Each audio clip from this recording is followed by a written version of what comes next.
And companies don't want to do this because it leads to really bad short-term profits.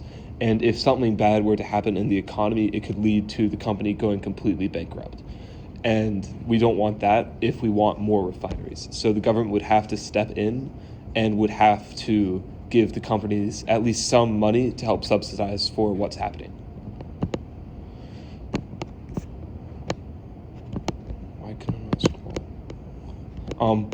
And then on the top of internal production, about 60% of the people believe that Wall Street is the blame for the United States not producing enough oil, while 11% of people believe it's environmental problems, and with 8% of people believing that it's social or governmental issues.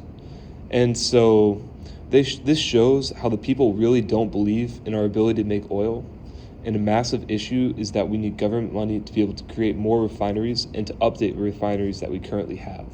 The upfront cost of new refineries is too much compared to upgrading old refineries from a company's standpoint. And so without the increase in government money, there would be no new refineries and only updating of old ones. But the updated old ones won't be able to produce quite as high quality or quite as much as newer built ones.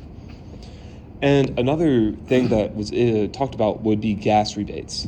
So gas rebates are a more temporary solution to help alleviate the stress of gas prices on families, but it also helps to stabilize and lower the gas prices. Gas rebates work by giving families a certain amount of money that they're allocated to spend on gas. As you can see, it ranges from $350 to $1,050 depending on the household situation. And so these gas rebates can help to create an incentive to drive less, which will in turn cause the gas to be used less. Though, however, they can only work in suburban and rural areas because in big cities with public transportation, there would be no advantage and the citizens would just be taking the money from the government when they could be using public transportation such as subways or buses. Another really important thing that should be emphasized are gas-efficient cars. So more fuel-efficient cars can always be a way that consumers can help to alleviate the stress of the gas prices because more fuel-efficient vehicles will allow for less consumption of gasoline per person, and with less consumption comes the lowering of the gas prices since the demand for it is going down.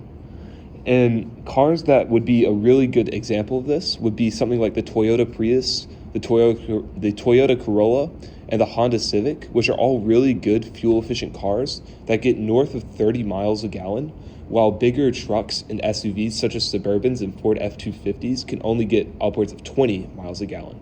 And the 20 to 30 mile a gallon is a large gap in between there. So driving bigger vehicles that chuck a lot of gas can cause there to be less supply and more need for gas, which will cause the price to go up and never really stabilize over time. If there were more fuel-efficient cars, however, there would be less demand for fuel and better fuel economy would help to stabilize the gas.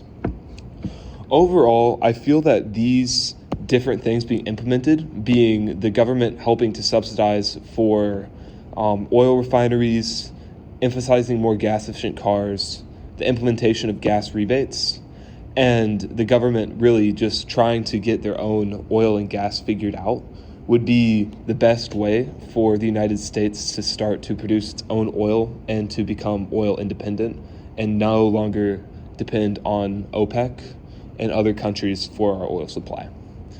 Thank you very much. This is Daniel Leuthner-Barrineau.